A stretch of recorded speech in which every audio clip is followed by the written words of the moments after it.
Welcome to another episode of Embracing Autism IRL.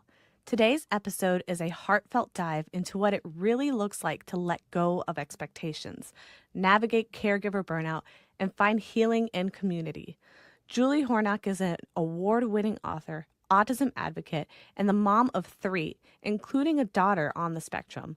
With over 20 years in the autism space, she's also the co-founder of Labeled and Loved, a nonprofit creating safe spaces for special needs moms to connect, rest, and be seen. Joining her is Dr. Regina Crone, also a co-founder of Labeled and Loved. She's a PhD, BCBA, and sibling to a brother with autism, a relationship that shaped her career as an ABA therapist and parent trainer. Together, they've made it their mission to support moms who are forever nesting and forever caring. This episode is sponsored in part to help bring awareness to communities and resources that empower special needs families. Welcome, Dr. Crone and Julie. Do you prefer Dr. Crone? Do you prefer something else? Oh, you can call me Regina. That's fine. All right, Regina. And Julie, welcome. Hello. Thank you. So let's start this conversation off by talking about your personal stories. Can you guys tell me a little about who you are, what brought you to this work, and whoever wants to take it first, feel free. Sure, I'll take a stab at it. I'm Julie Hornok, and I probably got brought into this world kicking and screaming because I had no knowledge of it.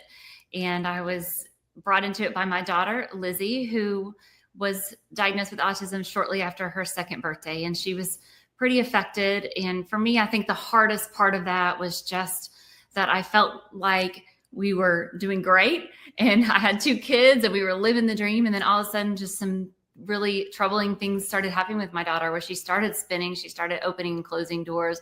The language she had turned to gibberish. And the hardest thing was I had felt like I had a connection with her and it was almost like she just disappeared. And so she could be standing right in front of me and I could be screaming her name and there was just no response. And I think as a mother, that was heartbreaking because I just truly wanted a connection and a relationship with my daughter. And so our whole family jumped in, just 30 to 40 hours a week of therapy, really just diving in to see what we could do to help my daughter be the best version of herself. And I think I went into it a little bit like probably most parents go into it where I'm like, okay, I'm going to fix my daughter, and I'm putting that in air quotes if you can't see, because I thought that my expectation of this family was never, that's what I wanted to happen for me. And so it was a long journey. She's now 22 years old, a long journey of really beginning to understand her and to support her really, truly in the way that she needed to be supported and love her for her and embrace and just find joy in that part of it. I love that. That is very similar to our journey. Also, toddlers doing the spinning. We're going through round 3 right now with a 15-month-old. But it's okay, Regina. I'm so used to it because I have doctors on the show all the time. How about you? Yeah, so I have a different perspective and story, and that's being a sibling. So I'm the oldest of 5 kids, and my brother, who was diagnosed, is the youngest. And so I really got a front row seat to how the diagnosis shifts your family, having that 12-year-old perspective. And so I really think one of the things that really shaped me was seeing how my mom navigated this world, not having a lot of resources, not being able to have a community at that time. I have started sharing, because this is interesting, is, I never even had met another family like ours when I was a child. So that isolation and not having anything to really understand what your role as a sibling should look like, it was very unfamiliar. And watching my mom kind of navigate all of this, and she's a persevered and definitely was an advocate for my brother and finding the right services. But my brother would headbang when he was frustrated, which was so hard to watch as a sibling. And my mom had to navigate getting him the right help, people telling her over and over again, he would not, he'll never talk, he'll never do these things. And her continuing just to go to the next person and eventually finding someone who took a behavioral approach and taught my brother to communicate through sign language. And when he learned how to do sign language, his behaviors just reduced. And then he started to speak words. And that was life-changing for my family. And so my introduction into the autism world um, was through my brother, and watching him reach milestones just never even thought possible. He now was able to go to school and graduate high school. Actually, went and got his associate's degree and HVAC license, and works for a grocery store doing that, and does things like scuba dive with my dad. So he has definitely just broken through so many ceilings that were never thought possible. And I attribute that greatly to my mom, and has really grown my love for what we do at Labeled and Loved and shaped my career. Now I am an owner of a practice for therapy, and we specialize in autism, and that's my day job, and I love it. I get to do what I enjoy every day with the kiddos. And then I always say, like, Labeled and Loved is my passion project. I get to do that because that is the scope of the family. So that's kind of my story and how I'm connected here. That's so funny because, like, that's how Autism Wish was born. I feel like a lot of these people who are in autism related families, whether you're the sibling or the parent, it seems to like spark a passion in us that we just go and do big things. I've noticed that. So I wanted to ask you, Julie, what was that emotional journey like that you mentioned a little bit about your journey into the world of autism? So grappling with motherhood you imagined versus, the one that you now live each day. What was that like, or what is that like for you? I mean, I think one of the things I struggled with was I wanted to be a good mother. And it took me a little while to realize I had in my head what a good mother was, and that isn't necessarily what a good mother is for my daughter. For example, one time she had just actually said her first word, which took thousands of hours of therapy to get there. So we wanted to celebrate. And so I called my husband and I was like, hey, I want to go out to eat. And he's like, yeah, it's been so long and the new smells, it's going to be hard. And I'm like, I just wanted to do it because that's how I knew how to celebrate, right? And that's the famous last words, I think it's going to go well. I used to do it like this. So we went out to eat and we ordered at the counter. And then my daughter, I just let her pick a seat, and she's walking by stealing the fry off of somebody else's food. And she gets to the booth and she sits down, and then she stands up, and I can see it starting. I can see she's starting to get overwhelmed, and then everything's getting to her. And then she just starts jumping. And I had just a decision, and it really became clear to me in that moment that everyone is looking at her, and that's kind of embarrassing, right? And then I realized, nope, they're looking at me, and they're waiting for me to tell her to sit down and behave, because that's what a good mother would do. And I really just felt like, oh my gosh, like the good mother is going to do what she needs, not care what anyone else needs. And so I took like a deep breath, and I made it a little dramatic just because that's how I am. But I was like, good jumping, Lizzie. And I smiled real big, and she just kept jumping, and the mouths dropped around the room. And I felt a peace, just a piece of like, oh my gosh, I'm finally doing it. I'm finally doing what I need to do for my daughter. And that's all that matters. So it's toying with those types of emotions of what the world thinks of us versus who we need to be. And then we can turn around and we can be more confident in each decision that we're making for our children, because it's the right decision for them. Yeah, absolutely. Matt and I had a similar story about our kid having like a public meltdown and, having to get them in the car seat during that public meltdown, and just all the stares and judgment, and people just assume you're a bad parent. They don't get it. So, but we honestly, we work through things with humor. So we were just laughing afterwards. Yeah. Now it's become enjoyable to be like that, right? Like to be like, this is who we are. We have no rules. I feel like the parenting. It's funny. Yeah. The parenting rules of the world no longer apply to us because we don't have to obey them, Yeah. And honestly, like in retrospect, life would be so boring if it wasn't. Like we've been living this life, and it's added like fun and humor. And I feel like without it, it would just be flat and boring. So I'm okay with it. Yeah. So what about you, Regina? You mentioned that you grew up with a sibling who was autistic. How did that end up shaping your identity? I've heard so many stories about, they call it like glass sibling syndrome, and so I wanted to hear from your side what it was like, being the sibling. Yeah, it's so interesting because I think for so long when people have asked me, what is your sibling perspective? I kind of had to think about that because I didn't know that I had a perspective. So it was just like my childhood. It's something that was just always there. And I think as I've actually gotten older and now well into adulthood, I can reflect back and see things a little bit differently. And one of the moments I think that kind of like shook me where I realized something was not okay or felt not okay in my family is the first time I saw my brother bang his head on the white porcelain floor of our kitchen.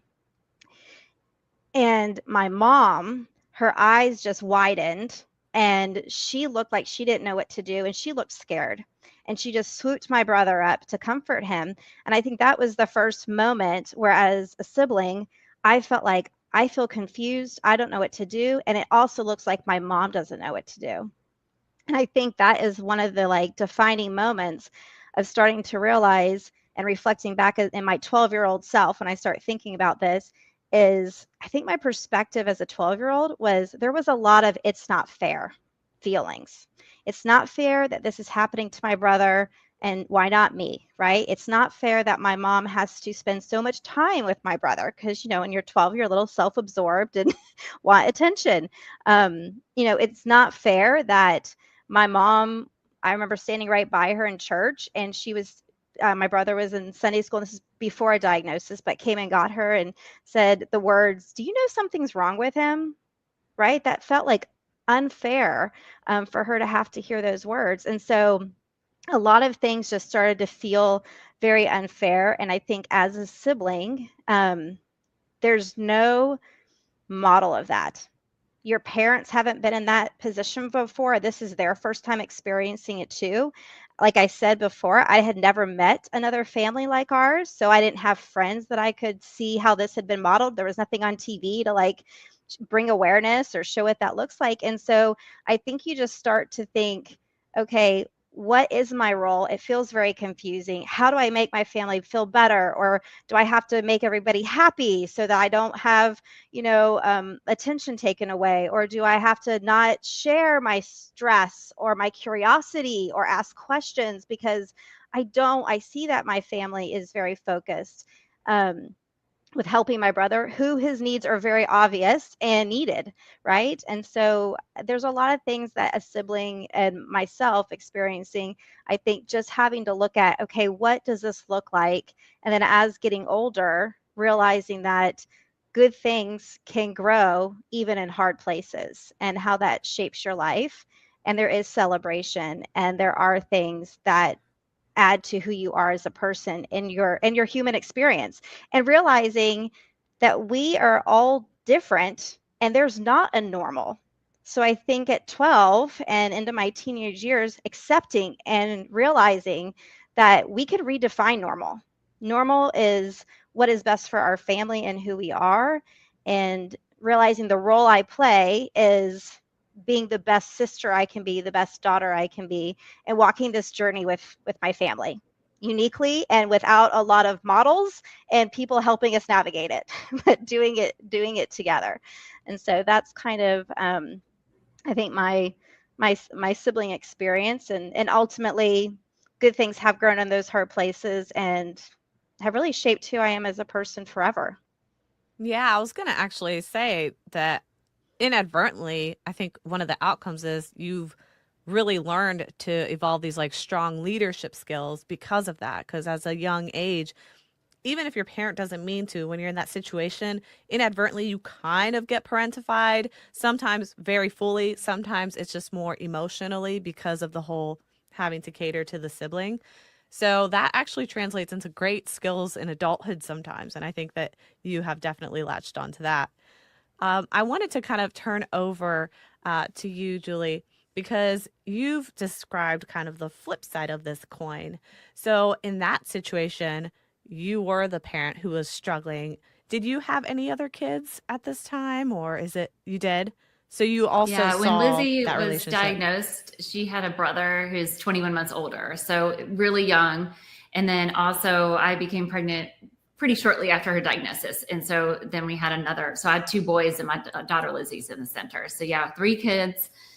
And interestingly enough, their views are so different.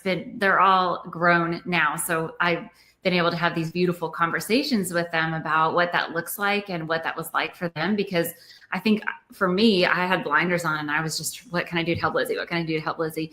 And for my older son, he has a lot of memories. And one of his memories was like, how old does she have to be to play with me? Like the other kids play with their brothers and sisters. He didn't understand why it wasn't happening. And then the younger sibling didn't quite remember it like that. She was already beginning to progress. So it was a little bit different, but both of them talk about how they benefited within the compassion and the love they have for people and the acceptance they have in the world. And it was hard, of course, but they feel very much like Gina feels, where it's that they are better for it. And they love their sister with everything they have, and they will always care for her too. That is so great to hear. And I want to get a little bit more of your perspective. There's a phrase that I've heard when it comes to, parenting autistic kids who either have higher support needs or might be more severe, whatever. Different people call it different things. But that term is called forever nesting. And it's a term that I think that I've seen you use as well. So I wanted to kind of get your perspective of what that means to you and why it matters to the autism community, to other parents, to you. Mm-hmm. Well, one of the beautiful things I think about Labeled and Loved is that we welcome and embrace all diagnoses, any age, any diagnosis. And so that comes with a lot of different looking kids in different places. But the majority of the families are going to be what we call forever nesters. So we go into this parenthood thinking, oh, I'm going to do 18 years, and then we're going to send our kids off to college, and then they're going to go on their own and be caring for themselves. But we have to do this mental shift, and we have to release our expectations and become forever nesters. And for everyone, that looks completely different. But it's important to be thinking through and find ways to support each other in this community during all of those processes. So we talk about how that we're a sisterhood circle. All the moms were a sisterhood circle, and we have this circle, and we actually do this at the retreat at the end. But sometimes you're in the center, and sometimes you're on the outside, and the outside supporting the center. And it has nothing to do with how far you are in this journey or how much support your child needs. We all go up and down this journey, ebbs and it flows, because it's forever. And so we have to be forever awesome. And we can't do that unless we have community around us supporting us with that circle. Yeah, that's really important, especially in the autism community. I've seen and experienced the isolation that tends to come with raising special needs kids. The more needs or the higher needs that they have, the more you're needed at home, taking care of them. And that kind of pulls you away from social opportunities or anything really with community involvement. So I think that oftentimes that results in a strong sense of burnout for people.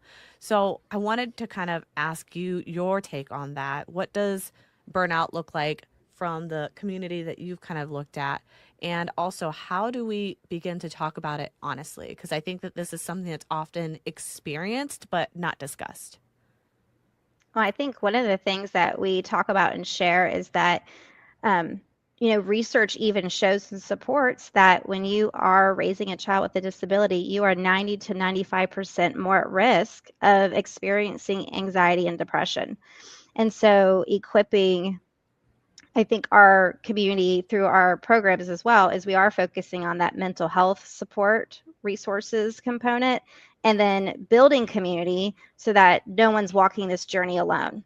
And I think having that plan and looking at how are you filling your cup so you can spill over to your family, right? And when the caregivers can meet their own needs, then they have enough to give to their families. And so prioritizing that. I think I always saw, for sure, my mom was an example of this, but putting her needs last. She was our family superhero all the time, 24/7. So I think as a sibling, talking, if I could go back and tell my mom, would be, please do something for yourself, fill that cup, and don't sacrifice everything. Realizing that putting yourself first and prioritizing gives you that energy to spill back over to your family is so important. I'm so guilty of that. We all are. To my soul. Yeah, the mom. Yeah. So how did you both go from surviving to really building a community over this experience? Yeah, I very early on, when Lizzie was even younger, I really felt like everything I was going through had to matter. Like I couldn't wrap my brain around the fact that I was going to go through something this difficult and this just life shattering for me. And there was no way I could go through it unless it mattered. And so I remember even one day just sitting in my car, just praying like, God, I need this to matter. And I think that's when this idea for me of, okay, I'm going to serve moms. I'm going to give them what I didn't have, just giving them a time off, a respite, a day off. And once I started seeing that I was able to provide something I didn't have, then it just kind of magnified from there. And Gina was doing the same thing, and we found each other, and she can give you more of her side of it. But yeah, once I started being able to provide something I didn't have, it just felt like I could handle it, like it mattered. Well, and I started doing a community give back through my company, not as a nonprofit yet, but honestly with the idea of I wanted to give moms just a night off and to say, we love you, right? And it started out as just a one night thing in my mind, kind of as like a tribute to my mom. And that's what I shared that evening. And then we started getting requests just to do more. And like Julia said, she was doing the same thing. We kind of paired together and we started doing these one night events actually around different states and cities. And Julia and I just kind of thought, okay, what's happening between these events, right? Like everybody's coming here, they have all this energy, they feel connected, and we have huge embraces and smiles and tears and lots of connection. But what's happening in between these yearly events? And so that's kind of where Labeled and Loved was given a vision is, okay, how do we now do a weekend of hope and a retreat for people to really be able to not just have an evening, but a whole weekend to connect further? And then how do we start to support people in between these times? And that's where Sisterhood Circles was born. So I almost am like, I feel like a lot of the things we were doing were happening. And then we were like, I think this needs to be a nonprofit. That's kind of what happened. Like, I think we should be official and make sure that we're doing this as a nonprofit. And now, honestly, we represent over 144 different diagnoses across our community and thousands of families that we're impacting. And honestly, we have leadership and trainers now and different support leaders in place. And that's what makes what we're doing, even, I think, for me, the most amazing thing is seeing that these moms who have received hope from Labeled and Loved are now carrying hope back to the moms in their own community and building those groups. And that's transformation. And I think that's our Labeled and Loved experience. That's what we want. So we love what we do. This is a great time to transition into Labeled and Loved. I want to first mention I love the name because I feel like it's taking back power over the label, because a lot of people, the label's taboo. And I think by calling it out up front, it's the first thing in the name, and then following it with love. That's that's genius. Chef's kiss. But for those who are absolutely new to this organization, they're first-time listeners here that have not ever heard of Labeled and Loved, can you give me kind of like a bite-size description or bite-size takeaway of what that should mean to my audience? You want to take that one, Gina, or do you want me to take it? Yeah, go ahead, Julie. Oh, well, I think you hit it right with the labeled and loved. And we realize whenever your child gets a label, you may not realize it right then, but you also get a label. I remember dropping my daughter off at church the first time in the special needs room, and it hit me, oh my gosh, I am an autism mom. I am a special needs mom. And that comes with a lot for everyone. And it is, like you said, it's kind of like a visceral reaction.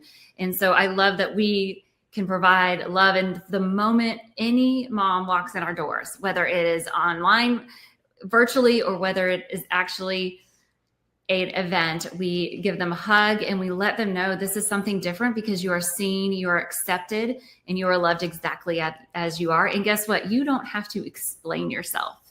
And so that's just a beautiful thing, to not have to walk in and explain your life. And there's something about being in that space that allows us to drop our guard, because we often, we've been offended by lots of people. We've been let down by lots of people. We've been fighting just tooth and nail for every single thing for our kids. And we don't have to do any of that. And when we drop that guard, then we're able to share about our lives in a way that is more growth minded instead of fight minded.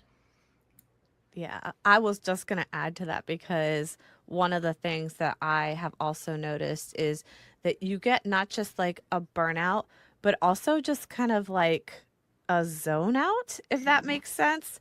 Like you just kind of, after a while, you're so burnt out that you just become a zombie, and you're just like, everything doesn't, like nothing matters anymore. You're just going through the motions of getting everything done. And from what I'm hearing, this seems to be like a spark moment, like a moment where the battery's dead in the car. You go in, you give it a little shock, and now it's like, oh, you've got the energy to restart that car and keep going. So I want to ask you guys, because you mentioned this a little bit before, but it seems like one of the ways that you guys ignite this spark is through something that you guys call the Weekend of Hope Retreat. Can you talk a little bit more about that and why that is so transformational for parents? Yeah, Julie, I'll let you start, and then I can follow it up. Okay. Yeah. I love what you said about a spark, because I've never thought of it. And we talk about how that our moms, we don't always know what we need until we get a little bit of it. And so I love that spark analogy, because that is exactly what it is. It's like once you meet a friend, someone you can call a friend, and you have this connection again, you just realize that is what I was missing. That's what I need to move forward. That's what I need to survive. And so when someone comes to the Weekend of Hope Retreat, it's in Dallas this year from October 10th through 12th.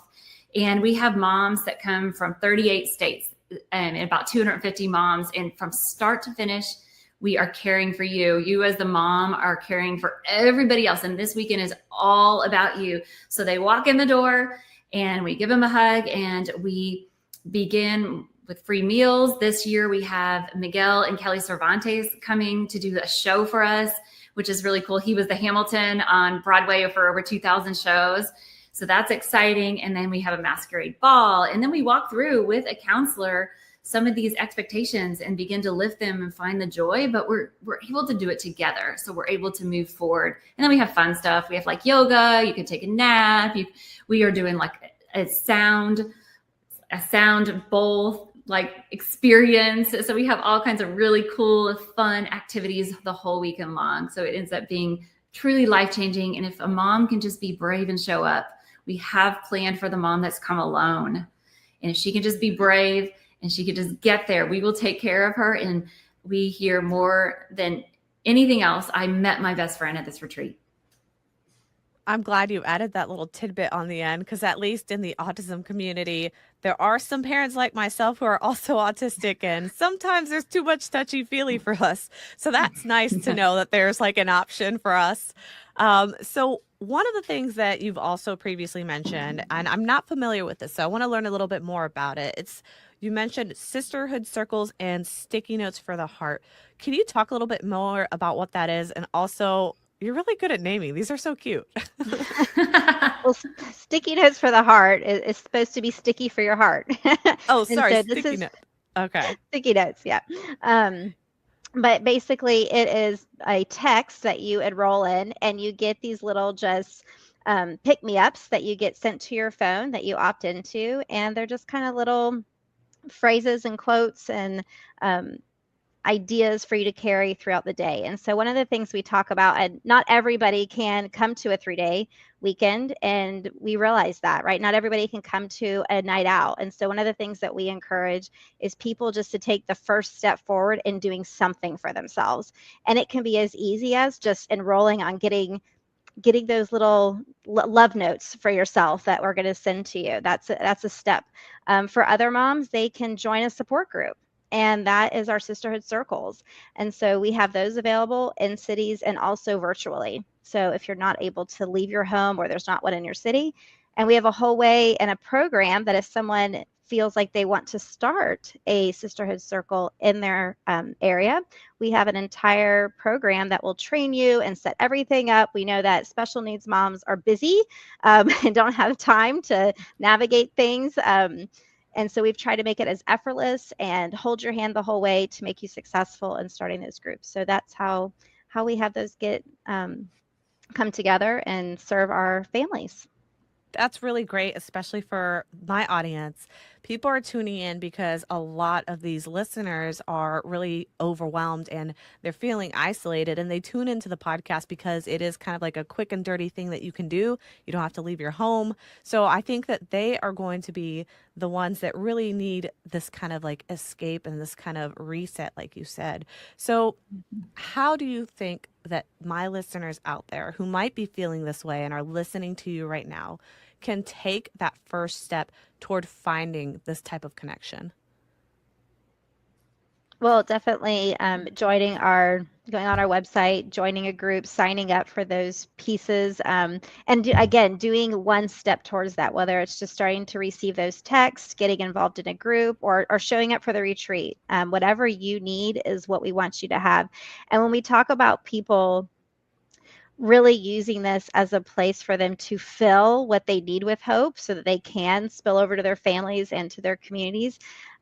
There's an example of a family, a mom that came, and she was so desperate to connect, knowing no one, that her husband actually drove to the restaurant with their child that he or she could not be away from her for very long, and sat in the car, and she would go in and out of the event to be a part of it, but not be away from her child.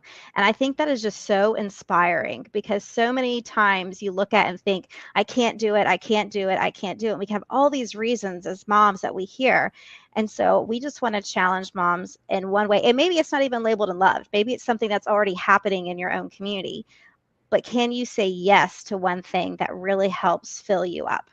And that's our heart. That's what we want to encourage, that even if it's not labeled and loved, where are you getting the hope that you need and the connection that you need not to do this journey alone, so that you can be the best version of yourself? Yeah, that's something that we've talked about on the podcast, has been like not being able to pour from an empty cup. And so this kind of gives you a way to refill that cup. I think that's a fabulous thing that you guys are doing. I wish there was more of them out there, but I mean, I'll take it, right? So I wanted to ask you guys, first of all, could you say those dates again for the event that you were talking about, the retreat? It's October 10th through 12th, and it's in Dallas, Texas. And we have mamas coming from 38 states, and there will be about 250 of us. And we break everybody into really small groups. So you have tables and you're able to meet people, and then you find things in common with all kinds of moms through our little sticker system we have. And then we have a really special place for moms who are coming knowing no one, because we know they need to be connected immediately because they're nervous to be there. Where can people find, I guess, the place to sign up for that? Or is there a registration form, or how does that work? Yeah, just visit our website, labeledandloved.org, and it will have all the information there. Okay, perfect. And I like to ask this question to everybody who comes on the show. Our podcast is called Embracing Autism, but that concept means something a little bit different for everyone. So I just wanted to ask you both, what does embracing autism mean to you personally? For me, it means just parenting best for my daughter, just learning to embrace whatever it may look like. And I remember one time when we were at a concert and she went right in front of the stage and started just dancing really, really big. And she was like 12 years old. And I could see the other little girls looking at her, and they were jealous of her because they couldn't quite get by the social status of coming out and just freely dancing. And then when the music would end, she would bow as if the applause was for her. And I think at that point, my husband and I kind of looked at each other and we just smiled, and it just brought so much joy to my heart. And I think that's what embracing autism is being like, I don't care what crazy this is or how this looks to other people. I'm going to find joy and happiness in my daughter and in the way she is and in her behavior and in how she views the world. I love how she views the world. I am so happy for your experience. Our kid in stages, there's a lot of what's it called when they like do the crowd surfing that happens? They like to jump off of stages. So yours was much more of a beautiful story. Mine's a little chaotic. And what about you, Regina? I think about embracing autism. I think it's about just appreciating everything we have to learn from the world and everyone's human experience and what we can learn from everybody and appreciate from what autism actually brings into this world. And I can say my brother is someone who inspires me all the time. I also find that he is a genuine person who is someone who can be still in a room, but very present. And the way he just moves throughout this world is a gift. And so I just think that celebration and us embracing autism in our world is a special part of our world. Absolutely. And I want to make sure that we get your information out there again. So once again, where can my listeners find and follow your work? At labeledandloved.org. Wow, is that timed? So that's labeledandloved.org for those of you listening. And what about social media? Where are you guys? At Labeled and Loved. So that's, we try and make it simple. That's self-explanatory. I don't even have to spell it. And I believe you guys have your own personal websites as well. Can you share those out for us? Sure. You can find it at juliehornok.com or drreginacrone.com. And that's Hornok, Hornok, and Crone, Crone for audio-only listeners. Well, thank you so much for joining us today on the Embracing Autism podcast. I love what you guys are doing. I hope that our audience is able to snag those tickets. For those of you listening or watching, this is 2025. So if you're watching in 2026 or listening in 2026, you'll have to check back. They're probably doing another one near you. And so thank you again. And I appreciate you guys coming out today. Thank you. Thank you so much for having us. Yeah. Absolutely. Yeah.